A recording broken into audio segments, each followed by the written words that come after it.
नमस्कार, दीप्स किचन मराठीमध्ये मी दीपाली आपलं मनापासून स्वागत करते। चला तर मग आजच्या आपल्या रेसिपीला सुरुवात करूयात। आज मी तुम्हाला भोगीची खिचडी कशी करायची ते दाखवणार आहे। आपण भोगीच्या दिवशी सगळ्या भाज्या मिक्स करून भाजी करतो, नैवेद्यासाठी बाजरीची भाकरी करतो, त्याच सोबत ही भोगीची खिचडी सुद्धा केली जाते। तर ह्या भोगीच्या खिचडीसाठी आपल्याला काय साहित्य लागणार आहे ते आपण पाहूया। मी इथे 1 वाटी तांदूळ घेतलेला आहे आणि ह्याच वाटीने अर्धी वाटी मी सालीसहित मुगाची डाळ घेतली। तुम्ही मुगाची डाळ सुद्धा वापरू शकता, साल काढलेली। मी सालीसहित मुगाची डाळ घेतलेली आहे। एक मीडियम साइजचा बटाटा कट करून घेतलाय, एक मीडियम साइजचं वांग कट करून घेतलेलं आहे, थोडे पावट्याचे दाणे घेतलेत, पापडी घेतलेली आहे, वालपापडी घेतली मी सोलून, साधारण 4 ते 5 होत्या, थोडा वाटाणा घेतलाय, थोडा हरभरा, अर्ध गाजर घेतले, 2 हिरव्या मिरच्या, डबल बी घेतलेली आहे, 5 ते 6 बोरं घेतलेली आहेत। यातली कुठली भाजी तुम्हाला आवडत नसेल नाही वापरली तरीही चालेल आणि भाजीचं प्रमाण तुम्ही तुमच्या आवडीनुसार कमी किंवा जास्त घेऊ शकता। पाव चमचा मोहरी, अर्धा चमचा जिरे, 1 चमचा आलं लसणाची पेस्ट, पाव चमचा हळद, अर्धा चमचा लाल तिखट, 1 चमचा गोडा मसाला, 2 चमचे साजूक तूप, आपल्याला तेलही लागणार आहे, थोडी कोथिंबीर बारीक चिरून घेतलेली, एक लहान साइजचा टोमॅटो कट करून घेतलाय, चवीनुसार मीठ लागणार आहे। मी गॅसवर कुकर ठेवलाय, त्यामध्ये 2 चमचे साजूक तूप घातलंय, त्यातच मी 1 चमचावर तेल घातलंय। तेल तूप गरम झाले, त्यात आपण मोहरी आणि जिरे घालूया। मोहरी जिरे चांगले तडतडले, त्यात आपण आलं लसणाची पेस्ट घालूया।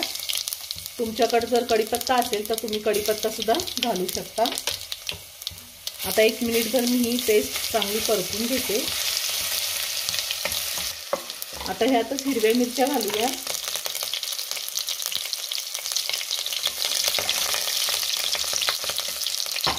आणि आपण ज्या भाज्या घेतल्यात त्या सगळ्या भाज्या घालायच्या।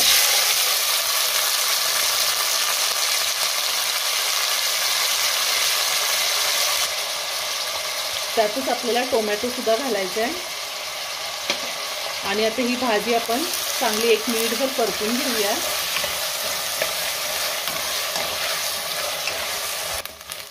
मी लाल तिखट आणि मिरची दोन्ही वापरलेला आहे। तुम्हाला फक्त मिरची किंवा फक्त लाल तिखट वापरायचं असेल तर तुम्ही वापरू शकता। तिखटाचं प्रमाण तुम्ही तुमच्या आवडीनुसार कमी किंवा जास्त घेऊ शकता। 1 मिनिटभर मी ह्या भाज्या चांगल्या परतून घेतलेल्या आहेत। आता आपल्याला ह्यामध्ये हळद घालायची आहे, लाल तिखट आणि गोडा मसाला। पुन्हा आपण 1 मिनिटभर व्यवस्थित परतून घेऊयात भाज्या।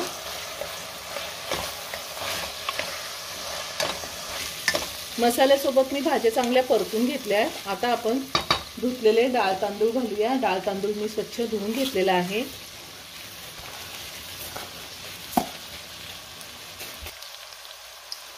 आता तांदूळ आणि डाळ सुद्धा आपण ह्या भाज्यांसोबत 2 मिनिटं चांगलं परतून घ्यायचं। नैवेद्यासाठी जर तुम्ही करणार असाल आणि बरेच जण आलं लसणाचा वापर करत नाही तर आलं लसणाची पेस्ट नाही वापरली तरीही चालणार आहे। तांदूळ आपण चांगला परतून घेऊया। मी इथे 1 वाटी तांदूळ आणि अर्धी वाटी सालीसहित मुगाची डाळ घेतलेली आहे, त्यासाठी मी 4 वाट्या पाणी गरम करायला ठेवले। आता खिचडी तुम्हाला किती मऊ हवी आहे किंवा जर तुम्हाला खिचडी जास्त मऊ नको असेल तर पाणी थोडं कमी वापरा, खिचडी मऊ हवी असेल तर पाणी थोडं जास्त पण वापरू शकता। मी ते 4 वाट्या पाणी साईडच्या गॅसवरती गरम करायला ठेवले। आपल्याला गरमच पाणी वापरायचे, थंड पाणी वापरायचं नाही। थंडीच्या दिवसात ह्या सगळ्या भाज्या आपल्याला बाजारामध्ये मिळतात। जसं आपण भोगीची मिक्स भाजी करतो तशीच ही भोगीची खिचडी सुद्धा खूप पौष्टिक होते आणि तुम्ही नक्की करून पहा। आता मी यामध्ये गरम पाणी घालते। 2 मिनिटं मी तांदूळ चांगला परतून घेतलेला आहे।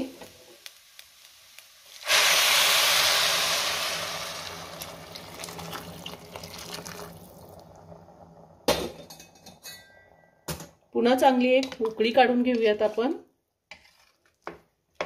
चवीनुसार मीठ घालते,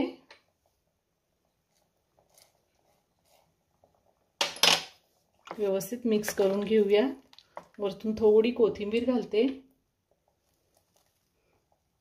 तुमच्याकडे जर ओलं खोबरं असेल तर किसलेलं ओलं खोबरं जरी 2 ते 3 चमचे घातलं तरीही चालेल. आता छान एक उकळी काढून घेते.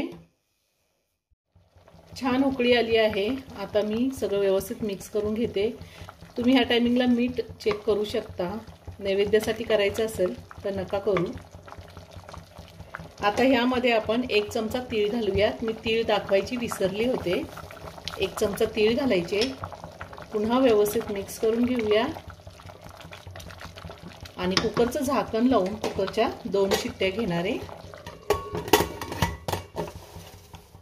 कुकरच्या 2 शिट्ट्या झाल्यात आणि कुकरचं प्रेशरही पूर्ण निघून गेले. आता मी झाकण काढते. आपली भोगीची खिचडी तयार करून झालेली आहे आणि तुम्ही बघू शकता किती छान झाली आहे. आता ह्यामध्ये मी वरतून थोडी कोथिंबीर घालते आणि खिचडी एका प्लेटमध्ये काढून घेते. खूप छान झाली. खूप छान सुगंध येतोय खिचडीचा.